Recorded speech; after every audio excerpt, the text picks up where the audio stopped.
Assalamualaikum warahmatullahi wabarakatuh. Apa kabar sobat sekalian? Jumpa lagi di channel Rama Termum ini. Kali ini kita akan membahas berita dan masih yang diperbincangkan yaitu tentang konstelasi Pilpres 2024 ya. Dan setelah Anies memastikan secara resmi mendapatkan tiket ya baca Pilpres 2024, maka salah satu yang bisa mengalahkan Anies tentu saja ada dua ya, Prabowo dan Ganjar. Tapi kita fokus pada Ganjar ya. Bagaimana nasib Ganjar saat ini? Apakah tetap pada kondisinya sekarang yang tidak menentu, ataukah nanti benar-benar kalaupun tidak ada pilihan, apakah PDIP mau tidak mau akan mencalonkan Ganjar? Ini sesuai yang dilansir oleh tribunnews.com, yaitu Anies Baswedan dan Prabowo telah pegang tiket Pilpres ya. Bagaimana dengan nasib Ganjar Pranowo? Ini sesuai yang dilansir oleh tribunnews.com. Langsung saja kita baca dan kita ulas.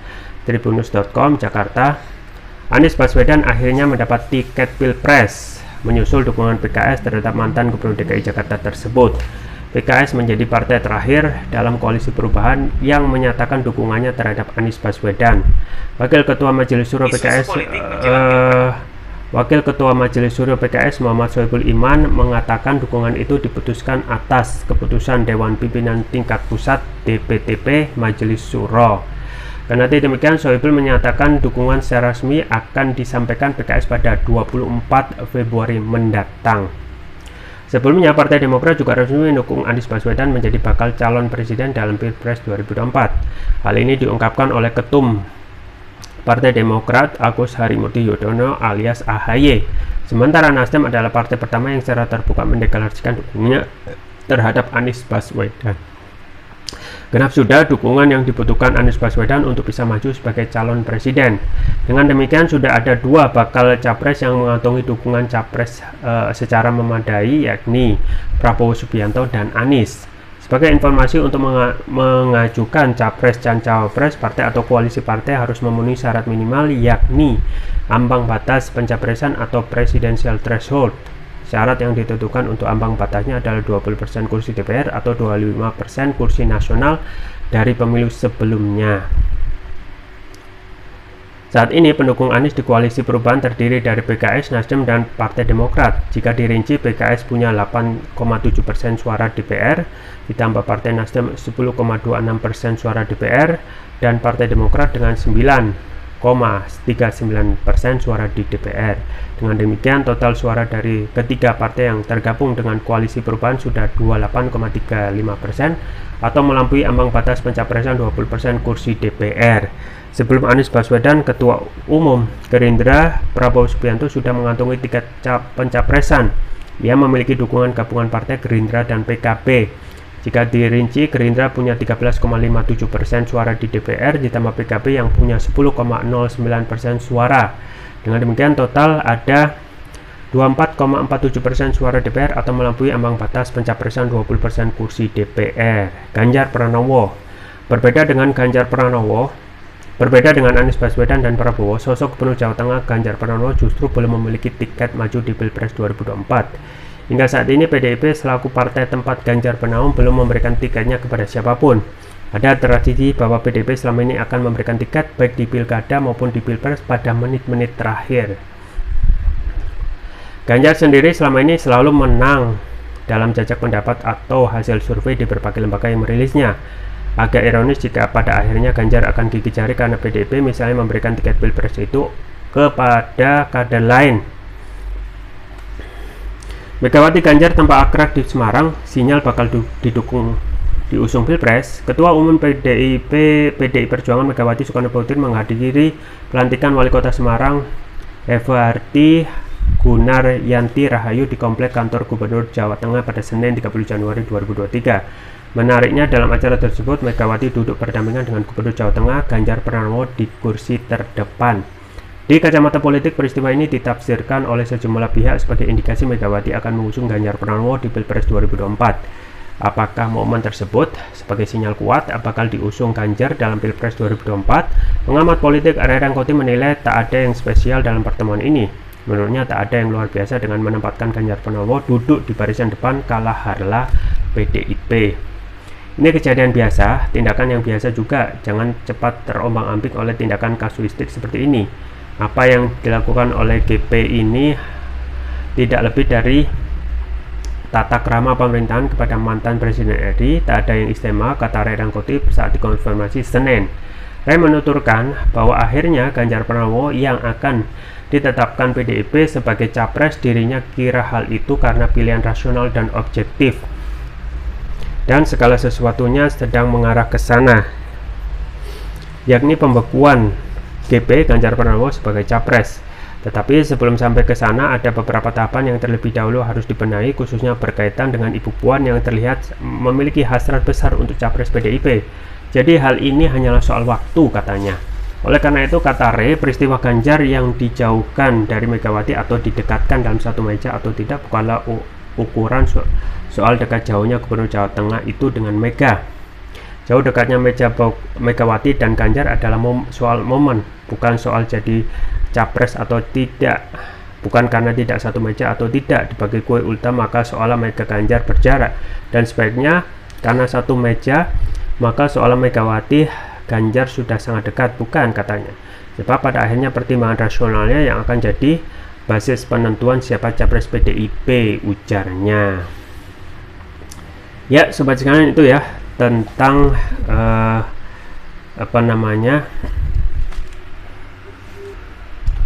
ya sobat sekalian, jadi memang setelah Anies satu-satunya yang yang sudah mengantongi pertama, ya, kemudian juga Prabowo, ya, meskipun Prabowo juga dalam koalisi Indonesia Raya belum ada kepastian siapa yang akan diusung mendampingi Prabowo sebagai bacawa pres. Dan sekarang tinggal Ganjar, ya. Ganjar itu sekarang menjadi sedang dalam tanda kutip, ya, dihukum, ya, oleh PDIP dengan serangkaian manuver yang telah dilakukan sebelumnya. Dan ini tentu saja banyak spekulasi berkembang dengan diumumkannya Anies Baswedan, ya, kemudian juga ada juga kepastian Prabowo juga nyapres sebagai baca pres, maka ini akan memberikan tekanan politik tersendiri bagi PDIP, ya, yang satu-satunya partai yang tidak perlu koalisi untuk mencalonkan capres, termasuk juga KIP, ya. Jadi orang ketika ditekan itu salah satu faktornya yaitu saingannya sudah berjalan duluan, yaitu koalisi Anies sudah menentukan, ya, sikapnya untuk dukungan koalisi perubahan, pun juga untuk koalisi Indonesia Raya yaitu KIR, yaitu Gerindra dan PKB akan mengusung Prabowo. Tetapi memang belum ada kepastian siapa yang akan digandeng Prabowo sebagai bacawa pres. Nah, tinggal dua ini, yaitu KIP yang dari dulu hingga sekarang berbulan-bulan berlalu belum ada kepastian siapa yang akan diusung KIP, dan memang KIP ini dipersepsikan sebagai sekoci yang memang dipersiapkan oleh istana sebagai syarat tiket untuk pencapresan. Nah, kalaupun skenario yang terjadi, kalaupun PDIP batal, ya, mencalonkan Ganjar, saat ini sedang dikerem atau dihukum dalam tanda kutip oleh PDIP sampai menunggu waktunya nanti, maka KIP ini diprediksi juga suka tidak suka akan memajuk sebagai skoci yang akan mengusung Ganjar dalam Pilpres 2024. Juga ada spekulasi, ya, KIP ini akan berjalan sendiri atau akan gabung dengan PDIP untuk memperkuat jumlah kursi, ya, perolehan suara, karena kalau PDIP gabung dengan KIP itu juga akan menjadi powerful, ya. Tapi belum tahu apakah grassroots juga akan berpengaruh dengan gabungnya PDIP dan KIP. Nah, PDIP sudah lama, ya, berbulan-bulan. Kenapa ini terjadi belum ada pengumuman, ya, karena dari dulu elektabilitas Trah Soekarno yaitu Puan itu belum moncer hingga saat ini. Jadi berbulan-bulan ditunggu, ya. Yang diharapkan adalah kalau, ya, elektabilitas Puan itu bisa moncer dan bisa menyaingi baca pres yang sering disebutkan dalam survei, selesai masalah. maka Puan akan dimajukan sebagai baca pres ya dalam skoci PDIP. Nah, hingga saat ini ternyata ya apa yang ditunggu oleh pemirsa semuanya, termasuk juga publik ya, ternyata memang tidak bisa diharapkan elektabilitas Puan ini bisa naik ya. Nah, masalah jadi setelah itu tinggal satu alternatif, plan B. Apakah tetap memaksakan memajukan Puan yang ini akan menjadi bunuh diri politik, karena satu-satunya saat ini yang nilai elektabilitas moncer cuma Ganjar, dan satu-satunya musuh yang bisa menyaingi Anies cuma Ganjar. Dan apakah apakah Puan itu dimajukan tetapi tidak jadi cawapres, tapi cawapresnya disandingkan dengan Prabowo, ataupun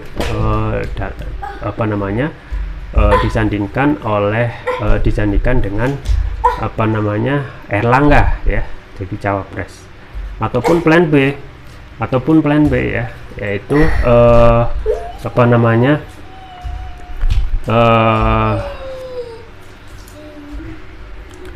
atau plan B ya ketika atau ya di menit-menit terakhir ya, mau tidak suka atau tidak suka, PDIP terpaksa ya dalam tanda kutip mendeklarasikan Ganjar ya karena alasan rasional dan objektivitas ya, karena saat ini yang bisa elektabilitasnya yang mendekati ataupun bisa bersaing dengan ketat dengan Anies cuma Ganjar. Nah, masalahnya tentu saja di satu sisi ketum PDIP ya mengkhawatirkan ketika dulu ya penunjukan Prabowo ketika berjalan hingga 2 periode ada banyak sekali kepentingan PDIP yang tidak terakomodasi, dan itu tentu saja akan memberikan pelajaran bagi PDIP ya untuk kemudian ingin coba memadukan atau memajukan Teras Soekarno, tapi Teras Soekarno yang ada sekarang belum mumpuni untuk bersaing di Pilpres 2024 bersaing dengan Anies. Jadi kemungkinan ya apakah sama kondisinya seperti saat Jokowi ya di akhir-akhir menit-menit terakhir akan dideklarasikan oleh PDIP Ganjar, ataupun kekeh dengan gabung dengan KIR ya, Koalisi Indonesia Raya, dengan menyandingkan Puan Maharani dengan Prabowo ya.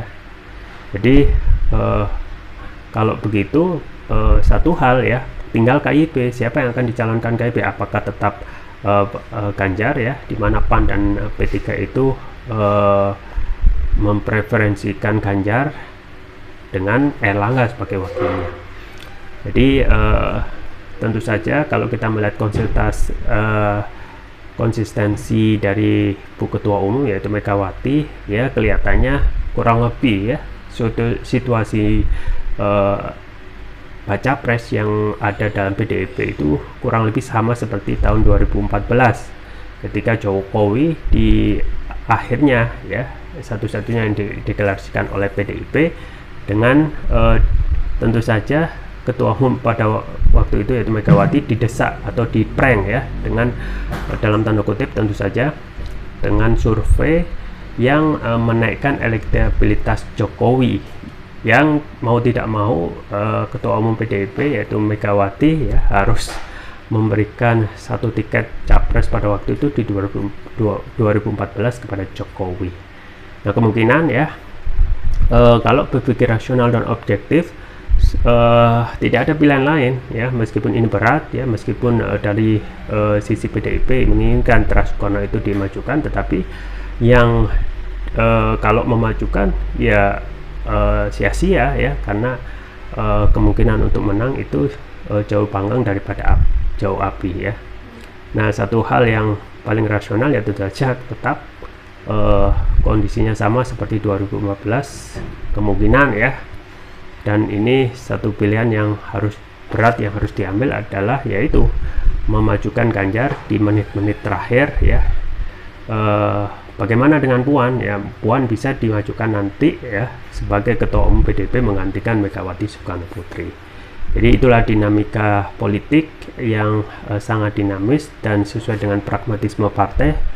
Apa yang dikejar tentu saja bagaimana memenangkan Pilpres 2024. Nah, yang jadi pertanyaan, apakah di mana keuntungan dari rakyat kalau begitu ya? Secara kalau kita melihat partai politik ya tugasnya harus benar-benar mengurusi rakyat.